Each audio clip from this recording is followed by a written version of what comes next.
बात उत्तर प्रदेश की राजनीति की हो और कल्याण सिंह का जिक्र ना हो, ऐसा संभव नहीं है।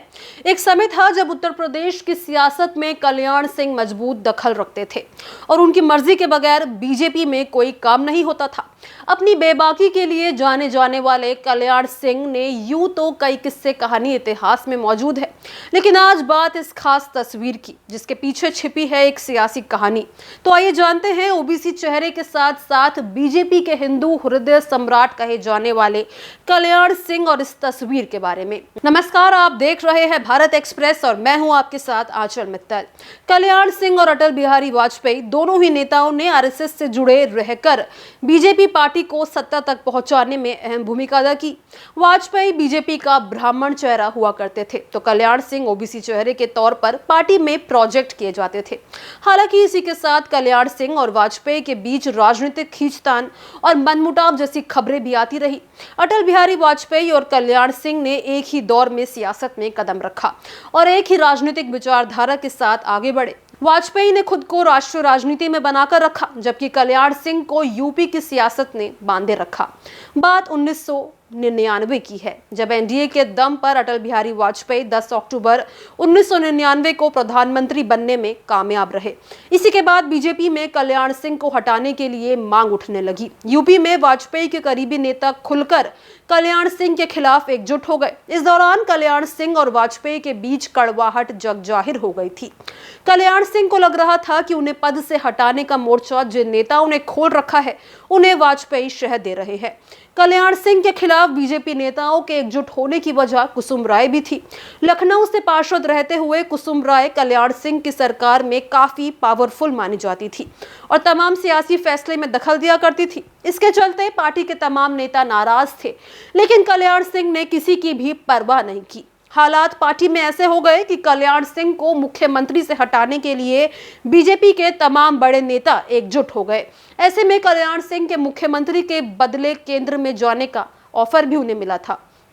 केंद्र नेतृत्व में दखल और दबाव के बाद कल्याण सिंह ने मुख्यमंत्री पद छोड़ने के लिए वो तैयार हो गए।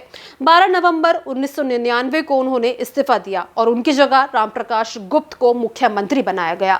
कल्याण सिंह मुख्यमंत्री पद से हटने के बाद अटल बिहारी वाजपेयी को लेकर बहुत दिनों तक सहज नहीं रह पाए और सार्वजनिक रूप से बयानबाजी उन्होंने शुरू कर दी। वाजपेयी के खिलाफ मोर्चा खोलने के चलते कल्याण सिंह को बीजेपी शीर्ष नेतृत्व ने पार्टी से निष्कासित कर कारण बताओ नोटिस जारी कर दिया। इसके बाद भी कल्याण सिंह ने वाजपेयी के खिलाफ बयानबाजी बंद नहीं की। बीजेपी के तत्कालीन अध्यक्ष कुशाभाऊ ठाकरे ने कल्याण सिंह को 6 साल के लिए बीजेपी से बाहर कर दिया। इसके बाद कल्याण सिंह ने अपने समर्थकों के साथ मिलकर राष्ट्रीय क्रांति पार्टी का गठन किया। साल 2002 के विधानसभा चुनाव में 4 सीटें आई। इसके बाद मुलायम सिंह की सरकार में शामिल हो गए, लेकिन 2004 में वाजपेयी उन्हें दोबारा से बीजेपी में ले आए। 2007 में बीजेपी में उन्हें सीएम का चेहरा बनाया, लेकिन अब ना तो पहले की तरह उनका सियासी असर रहा है और ना ही तेवर। ऐसे में बीजेपी को करारी मात खानी पड़ी। इसके बाद कल्याण सिंह का बीजेपी से मोह भंग हो गया और 2009 में पार्टी छोड़ दी और सपा से हाथ मिला लिया। ये वो वक्त था जब मुलायम सिंह यादव कल्याण सिंह के लिए चुनावी रैलियों को संबोधित किया करते थे। हालांकि उन्हें बाद में कल्याण सिंह से हाथ मिलाने को लेकर पछतावा हुआ था और उन्होंने कहा था कि कल्याण सिंह से हाथ मिलाना मेरी सबसे बड़ी गलती थी। कल्याण सिंह से हाथ मिलाने को लेकर मुलायम सिंह यादव को पार्टी के भीतर मतभेदों का सामना करना पड़ा था। इसे लेकर मुलायम सिंह यादव ने माफी भी मांगी थी।